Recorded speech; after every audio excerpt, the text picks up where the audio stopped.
मैं doctor Pankaj Kumar Mishra, associate professor department of Sanskrit Saint Stephen's College, एक बार फिर से आप लोगों के सामने उपस्थित हूँ। एक सर्वथा नया विषय जिस पे खास करके कम चर्चा होती है, लेकिन यह हमारे सिलेबस का, हमारे ज्ञातव्य विषयों का एक अनिवार्य अंग है और यह है संस्कृत लिंग्विस्टिक्स। मित्रों, संस्कृत लिंग्विस्टिक्स के विषय में एक अच्छा खासा ज्ञान, एक अच्छा खासा बोध आज वैश्विक परिदृश्य में देखा जाता है। इसके लिए छात्रों में अभिरुचि जागृत हो रही है, खास करके जब से तुलनात्मक भाषा विज्ञान का प्रारंभ हुआ और वह 1761 ईस्वी में जब विलियम जोन्स ने एक क्रांति लाई थी तुलनात्मक भाषा विज्ञान को लेकर के, भाषा 2 या 3 विविध भाषाओं के अंतः संबंध को लेकर के जब उन्होंने चर्चा की थी, तो उसके बाद से विश्व में एक नई क्रांति आई थी। आज हम सबसे पहले यह जानने की कोशिश करेंगे कि भाषा विज्ञान का स्कोप क्या है, अर्थात भाषा विज्ञान के अंतर्गत यदि भाषा विज्ञान एक विषय है तो इसके अंतर्गत हम क्या करते हैं, हमें क्या करना चाहिए, ये किस प्रकार की समझ, किस प्रकार का अवबोध उत्पन्न करता है, उसको जानना आज हम अपेक्षित समझते हैं। तो अगर हम इसे 3 बिंदुओं में आपके सामने प्रस्तुत करें इसके स्कोप को, तो क्रमशः इस प्रकार है कि the study of a common phenomenon common to all mankind, ये पहला अगर हम इसको लें, यानी वैश्विक परिदृश्य में जो भी जन समुदाय है, विश्व के लोग हैं, उनके मध्य जो भाषा की एक सामान्य विशेषताएं होती है, भाषा का क्या कार्य है, भाषा की संप्रेषणीयता क्या है, हम इन विषयों का एक अध्ययन करते हैं।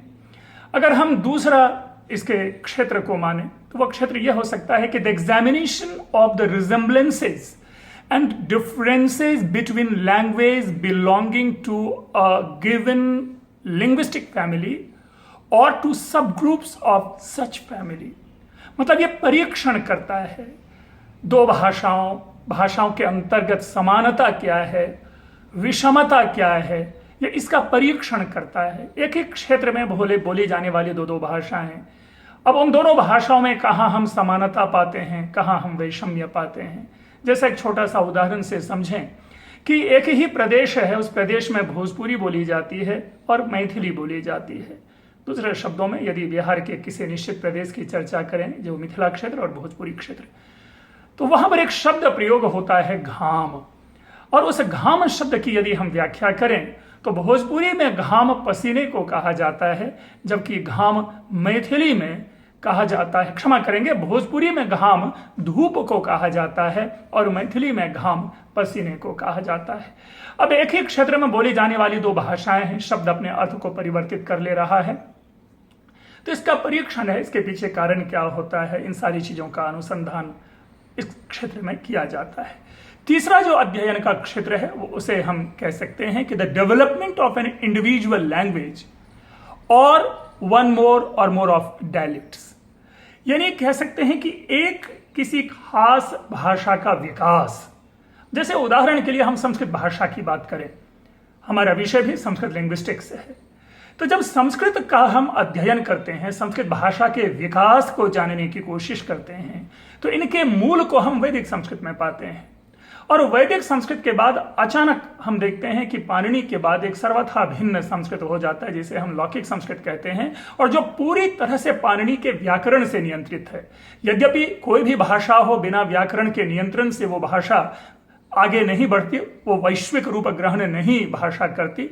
इसलिए ये कहना कि पाणिनि से सर्वथा नियंत्रित, इसका यह अर्थ नहीं, बल्कि पाणिनि ने एक भाषा की दृढ़ता, भाषा की शुचिता, भाषा की पवित्रता को बनाए रखने के लिए और वैश्विक रूप देने के लिए अष्टाध्यायी का निर्माण किया, जिसके अंतर्गत यह संस्कृत भाषा लौकिक भाषा का रूप ग्रहण करती है।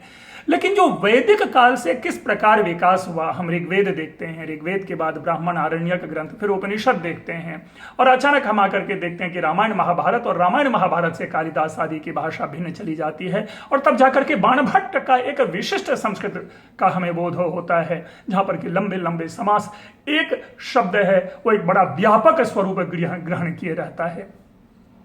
तो इन सारी चीजों का अध्ययन हम इस भाषा विज्ञान के अंतर्गत करते हैं। तो ये इसका स्कोप हुआ।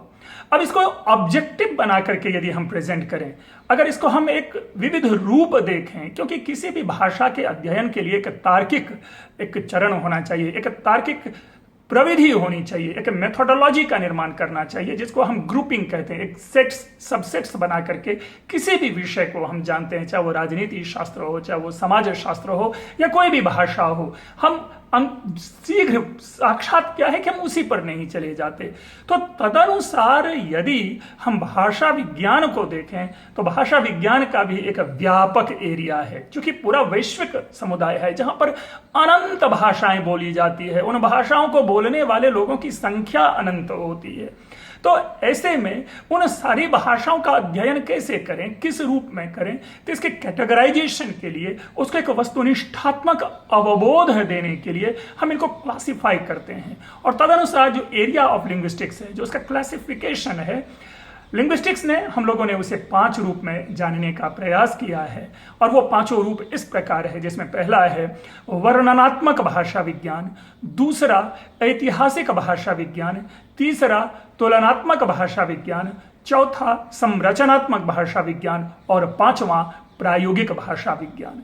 अगर इसको इंग्लिश की शब्दावली से हम जाने तो इंग्लिश में इसके लिए इस प्रकार की शब्दावली का प्रयोग होता है।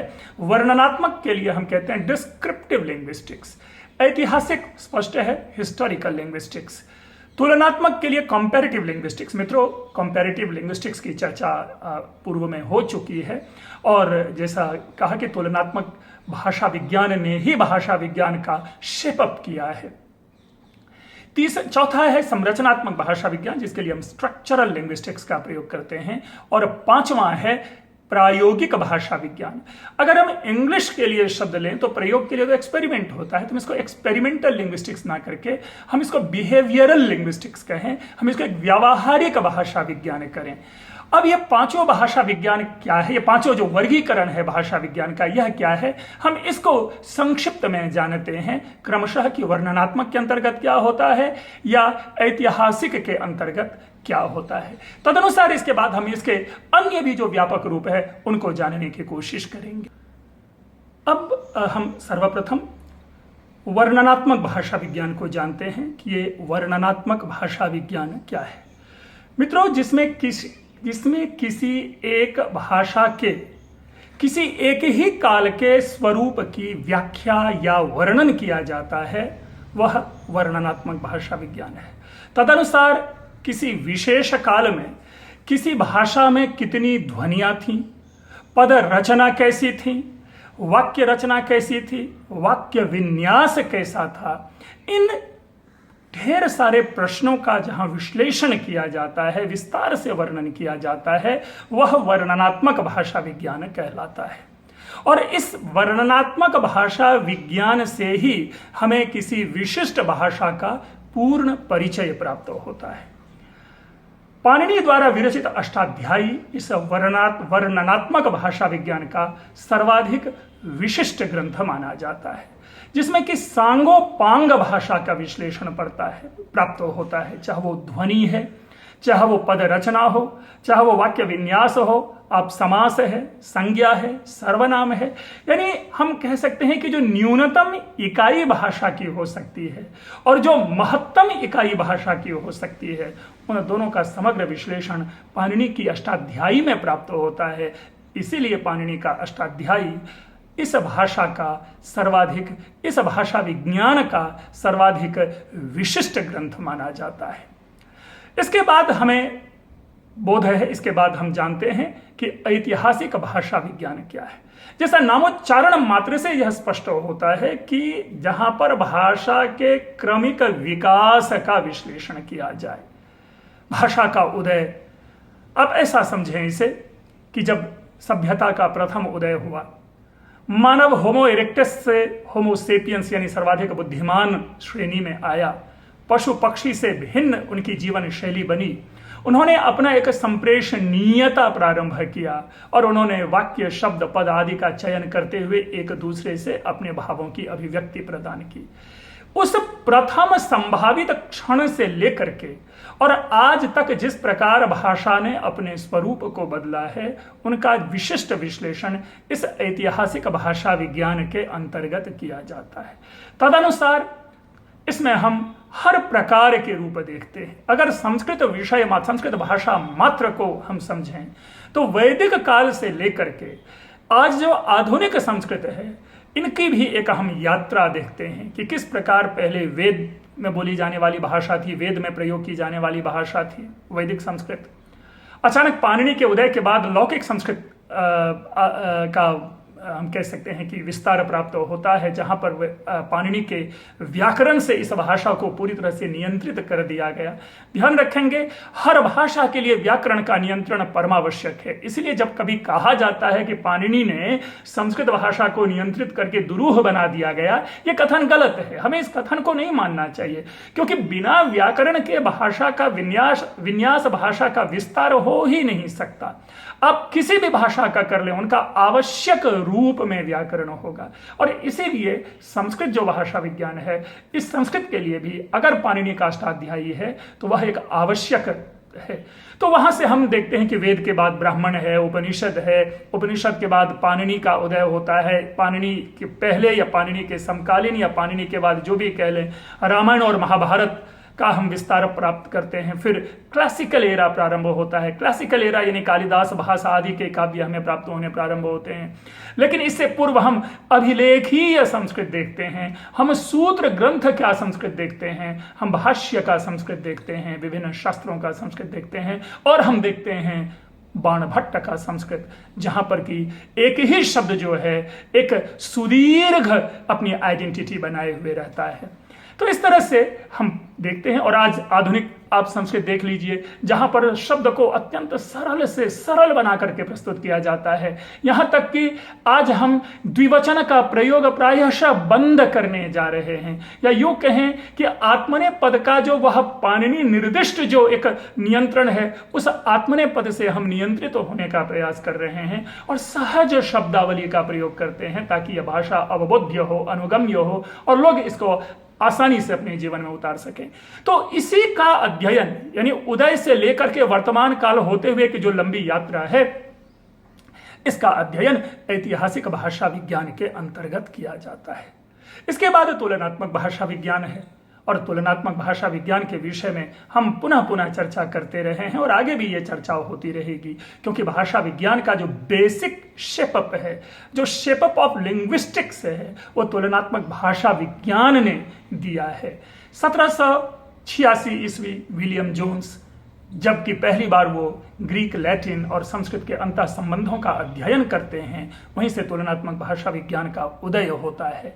और इसकी इस गति को, इस जो मति दी है, उसको गति देते हैं बॉब और श्लेगल, जो कि आगे बढ़ाते हैं इस तुलनात्मक भाषा विज्ञान के अध्ययन को।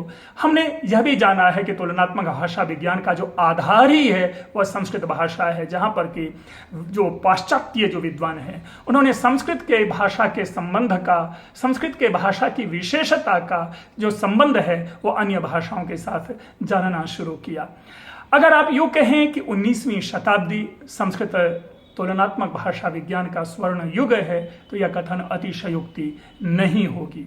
और यही कारण है कि उन दिनों 19वीं शताब्दी में इस भाषा विज्ञान को तुलनात्मक भाषा विज्ञान नाम दिया गया था। अस्तु, चौथा है संरचनात्मक भाषा विज्ञान।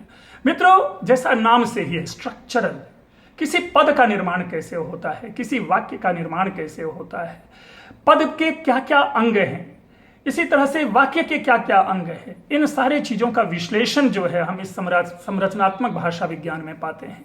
हम इससे पूर्व भी अगर जाएं तो शाकटायन के उस सिद्धांत को याद करें, जहां शाकटायन ने कहा है कि सर्वाणि नामान्याख्यात जानी, अर्थात सारी की सारी जो संज्ञा है, सारे की सारी जो नाम है, वो धातु से उत्पन्न है। इसी प्रकार उससे पूर्व हम ऋग्वेद के मंत्र के उदाहरण को लेते हैं, जहां पर कहते हैं कि चत्वारि वाक् परिमितानि पदानि। वैदिक मंत्र में स्पष्ट है कि चत्वारि वाक् परिमितानि पदानि, यानी चत्वारि, चार हैं, यानी वाणी जो है, हमारी जो बोली है, हमारी जो मुंह से निकलने वाली जो भाषा है, वो चार पदों से नियंत्रित हैं। और तदनुसार वो जो पद होते हैं नाम, धातु, उपसर्ग और निपात जाने जाते हैं। तो इन चीज़ों का विश्लेषण जो जिस भाषा के अंतर्गत किया जाता है, जिस क्षेत्र के अंतर्गत किया जाता है, वह संरचनात्मक भाषा विज्ञान है। और तदनुसार यद्यपि हम आपने सबने सारा का सारा श्रेय यूरोपियन को देना एक अपना अधिकार, अपना एक विशिष्ट ज्ञान समझ रखा है, हम जब भी कभी किसी विषय का विश्लेषण करते हैं तो किसी यूरोपीय के उदाहरणों को हम कोट करते हैं और अपने आप को हम यह स्थापित करते हैं कि हम महाविद्वान हैं। लेकिन ये दुखद है कि यदि यही कोट अगर हम अपने संस्कृत वालों के साथ दें तो भाषा विज्ञान के उस मर्म को और अच्छी तरह से समझा जा सकता है। और तदनुसार मैं ये कहना चाहूंगा कि भारत भूमि, भारतीय शास्त्र, संस्कृत भाषा है ही पूरी तरह से संरचनात्मक भाषा विज्ञान का खेल। लेकिन दुखद इसका श्रेय द सस्यूर को दिया जाता है। सस्यूर को भाषा विज्ञान का जो संरचनात्मक भाषा विज्ञान है उसका जनक माना जाता है। जबकि मित्रों हम आप सभी जानते हैं, चाहे वो साहित्य शास्त्र हो या दर्शन शास्त्र हो, वहां पर जब हम शब्द का विश्लेषण करते हैं, शब्द की व्याख्या करते हैं, तो वहां पर भी शब्द प्रमाण न्याय शास्त्र में जहां पर कहा गया कि आप्तवाक्यस्तु शब्द करके फिर उसके बाद हम आगे लेते हैं कि पदानाम समूह वाक्यम और फिर आकांक्षा सन्निधि योग्यता स्थिति योग्यता सन्निधि मताम पदानाम समूह वाक्यम आदि करके इसका विश्लेषण करते हैं। अस्तु, इस संरचनात्मक भाषा विज्ञान के दो स्कूल माने गए, जिसे जेनेवा स्कूल कहा गया और प्राग स्कूल कहा गया। और ये दोनों एक समय था जो काफ़ी व्यापक था, यद्यपि शायद अब इस तरह वहाँ उसमें अध्ययन बंद हो गया है।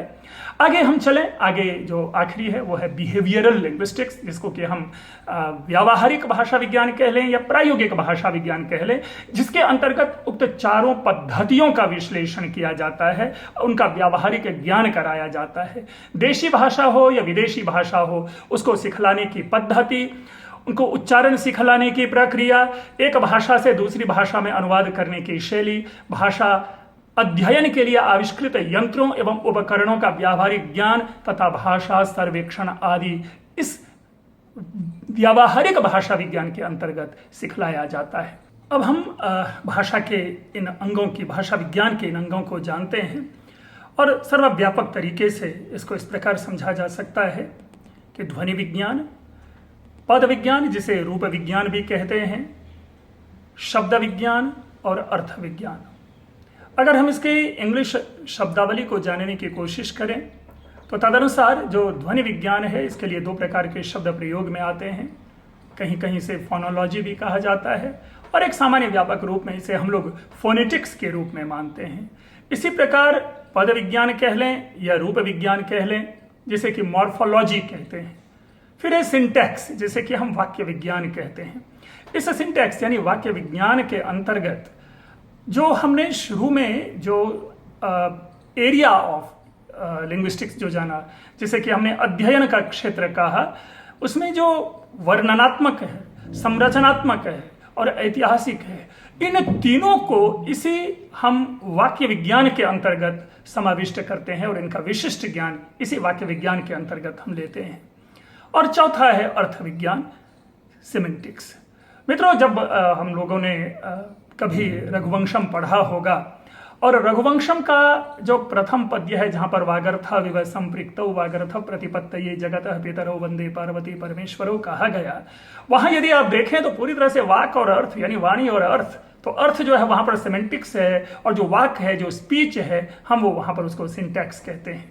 तो ये जो चीजें हैं, इन चीजों की चर्चा ये आधुनिक ना होकर के अति प्राचीन काल से है। इसके साथ ही अगर इन अंगों को और हम विस्तार दें, ये चार व्यापक अंग हैं, ये चार सर्वमान्य अंग हैं, लेकिन कहीं कहीं किसी किसी स्थल पर, किसी किसी जगह पे हम अन्य भी देखते हैं और वो इस प्रकार से इसके अंतर्गत हम पाते हैं कुछ अन्य विषय भी हैं, जैसे कि हम कहते हैं origin and development of language, भाषा की उत्पत्ति और विकास को लेकर के। इसी प्रकार हम देखते हैं कि क्लासिफिकेशन ऑफ लैंग्वेज, जहाँ पर कि भाषा का वर्गीकरण किया जाता है। हम आप जानते हैं कि इंडो यूरोपियन लैंग्वेज कहा जाता है, भारोपीय भाषा, या इंडो आर्यन लैंग्वेज कहा जाता है, अर्थात भारतीय आर्य भाषाएं, द्रविडियन लैंग्वेज कहा जाता है, द्रविडियन एक परिवार मान लिया गया।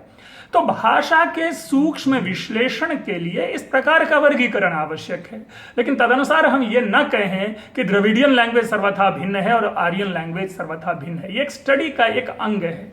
देखिए, किसी भी विषय का पूर्ण ज्ञान उपलब्ध कराना विज्ञान का एक कार्य है और उसको सूक्ष्म से सूक्ष्म पद्धति से विभिन्न अंगों में, विभिन्न उप अंगों में हम विभाजन करके सहजता से उस विषय को अधिक ग्रहण करते हैं।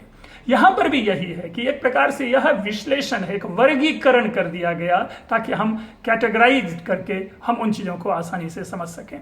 तो इसी तरह से क्लासिफिकेशन ऑफ लैंग्वेज की बात की और हम आप आगे पढ़ेंगे, जिसमें कि भाषा का आकृति मूलक वर्गीकरण है, पारिवारिक वर्गीकरण है। इसी तरह लिंग्विस्टिक ज्योग्राफी यानी भौगोलिक भाषा विज्ञान की भी चर्चा की जाती है। इसके अंतर्गत जैसा कि मेरा मानना है कि किस प्रदेश में, किस जगह पे, कहाँ, किस प्रकार की भाषा का उदय है, किस प्रकार की भाषा पढ़ाई जाती है या किस प्रकार की भाषा बोली जाती है, उसका वहाँ पर विश्लेषण होता है। इसी प्रकार एक है पैलियोग्राफी, जिसको हम लिपि विज्ञान कहते हैं। मित्रों, सभी जानते हैं हम आपकी जो हम बोलते हैं उन्हीं का कूट रूप, उन्हीं का सांकेतिक रूप, उन्हीं का कोडिफिकेशन यानी एक कोड बना करके जिसे हम प्रस्तुत करते हैं, सर्वग्राह्य जिसे आंखों से देख करके पढ़ते हैं, वह लिपि है।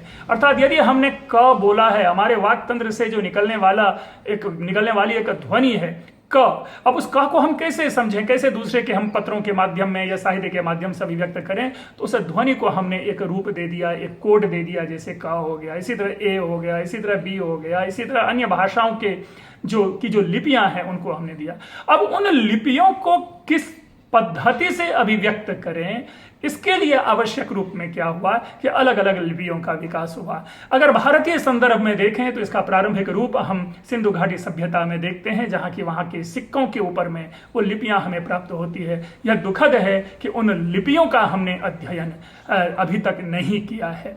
लेकिन दूसरा रूप है, उसी के बाद हम दूसरा पाते हैं ब्राह्मी लिपि। जो ब्राह्मी लिपि आपको 7वीं 8वीं शताब्दी तक भारतवर्ष में ज्ञात और प्रयोग में रहा। उसके बाद हम देवनागरी आदि अन्य लिपियों और अन्य जो क्षेत्रीय लिपियां हैं हम उनको पाते हैं। और अगर साउथ इंडिया में, अगर दक्षिण भारत में हम चले जाएं तो उसी प्रकार से हम तमिल लिपि को भी प्राप्त करते हैं या अन्य लिपियों को प्राप्त करते हैं जिनका एक प्राचीन इतिहास रहा है। तो इन सारी लिपियों, जितनी लिपियां हैं, ग्रंथ लिपि है, कैथी लिपि है, आदि कई है, शारदा लिपि है जो आपने जाना होगा। यही नहीं, जो अपने भारतवर्ष में अपनी जो मुद्रा है, अपने जो सिक्के हैं, अपनी जो करेंसी है, उन पे भी आप देखेंगे कि संविधान सम्मत सारी भाषाओं में उन लिपियों में उन जो संख्या, जो जैसे 100 रुपए है तो शतम रूप्यकाणी लिखा हुआ आपको संस्कृत में देवनागरी में लिखा मिलेगा। इसी तरह 10 रुपए 10 के लिए शायद मराठी गुजराती में प्राप्त होता है। तो ये लिपि जो है पैलियोग्राफी है, इसको भी इसके अंतर्गत कहीं कहीं मान लिया गया है, उसका अध्ययन, उसकी चर्चा होती है। उसके बाद है लिंग्विस्टिक पैलियोंटोलॉजी, जहां पर कि ऐतिहासिक गवेषणा किया जाता है इसके अंतर्गत। लेकिन इस सबसे भी महत्वपूर्ण है लेक्सिकोग्राफी। लेक्सिकोग्राफी जिसे कि हम कोश विज्ञान कहते हैं, इसी पर आपका विस्तार है, जिसे आज हम डिक्शनरी कहते हैं या जिसे हम इसी के आधार पर विस्तार को प्राप्त हुआ है एनसाइक्लोपीडिया। लेकिन ये भारतवर्ष में सर्वप्रथम हम कोश विज्ञान का अभ्युदय पाते हैं। कुछ भी हम कह लें, जो 14वीं शताब्दी में जिस इंग्लिश भाषा का उदय माना जाता है और जो जॉनसन का प्रथम व्याकरण की चर्चा की जाती है, उससे पूर्व आप जाकर के देखें कि ईसा से 600 ईस्वी पूर्व भारतवर्ष में एक व्यापक डिक्शनरी का निर्माण किया जा चुका है। और जिस डिक्शनरी का नाम निरुक्त शास्त्र है, निरुक्त हम आप सभी जानते हैं, निरुक्त का नाम छूटते ही यास्काचार्य है। और कदाचित यही कारण है, यह भी कारण है कि यास्क को प्रथम भाषा वैज्ञानिक माना जाता है। विश्व का प्रथम भाषा वैज्ञानिक यास्क है। तो मित्रों, ये जो है लेक्सिकोग्राफी की बात की, कोश विज्ञान की, उसके बाद से एक परंपरा चल पड़ी। उस निरुक्त में हम वेद के कुछ ऐसे शब्दों का विश्लेषण पाते हैं, और वो भी शब्द का विश्लेषण इस रूप में नहीं कि इसका यह अर्थ होता है, बल्कि शब्द की प्रकृति के आधार पर, शब्द के उपसर्ग प्रत्ययों के आधार पर उसका विश्लेषण किया गया है, अर्थ हमारे सामने प्रवर्तित किया गया है, जिसे कि कहा ही जाता है निर्वचन शास्त्र, एटिमोलॉजी। तो ये भाषा विज्ञान के अंग हैं, और इन्हीं अंगों में हम आगे अपने विषयों को, अपने आगे की परिचर्चा में प्रारंभ करेंगे, जहां पर हम शुरू करेंगे ध्वनि विज्ञान आदि। लेकिन इससे पूर्व एक विश्लेषण और मैं यहां पर स्पष्ट कर दूं कि जो ये मूल बातें कही जा रही है कि जो हमने ध्वनि विज्ञान, रूप विज्ञान, वाक्य विज्ञान और अर्थ विज्ञान पढ़ा, इस पर भी एक टिप्पणी है। 2 स्कूल है। एक स्कूल मानता है कि नहीं, इसका जो क्रम होना चाहिए अर्थ विज्ञान, वाक्य विज्ञान, रूप विज्ञान और ध्वनि विज्ञान। क्यों? क्योंकि अर्थ के लिए लिए वाक्य, वाक्य के लिए रूप और रूप के लिए ध्वनि की आवश्यकता होती है। यह एक स्कूल का मानना है। लेकिन व्यक्तिगत मेरा यह मानना है कि नहीं, यह क्रम सही है, जिसमें सबसे पहले ध्वनि है, उसके बाद पद का निर्माण होता है, पद से वाक्य का निर्माण होता है, और जब वाक्य हमारे सामने आता है तब हमें अर्थाभिव्यक्ति होती है। बालक भी जब जन्म ग्रहण करता है तो सर्वप्रथम अपने मुख से वह ध्वनि ही निकालता है, कोई पद नहीं, कोई अर्थ नहीं। और यही स्थिति जो है, हमने जब शुरू में विस्तार से चर्चा की थी कि वाक्य भाषा के जो 3 रूप होते हैं, वह है अव्यक्त भाषा, उसके बाद आदिम व्यक्त भाषा, और फिर व्यक्त भाषा, जिसे तुरीय भाषा भी नाम दिया गया। तो यह भी इसी पद्धति को सपोर्ट करता है, समर्थन करता है कि पहले ध्वनि, उसके बाद पद, उसके बाद वाक्य और उसके बाद अर्थ। मित्रों, आप लोगों ने अत्यंत ध्यानपूर्वक इसको सुना है। इस पे अगर आपके मन में कोई उत्तेजक विचार आते हों, अगर किसी प्रकार की जिज्ञासा उत्पन्न हो रही हो, तो आप आवश्यक रूप में चाहे मेल के थ्रू से या आप टिप्पणी करके हमें प्रश्न पूछें, मैं इनका उत्तर दूंगा। आगे भी ध्यानपूर्वक सुनते रहें। आप लोगों ने ध्यानपूर्वक सुना, आप लोगों का बहुत बहुत धन्यवाद।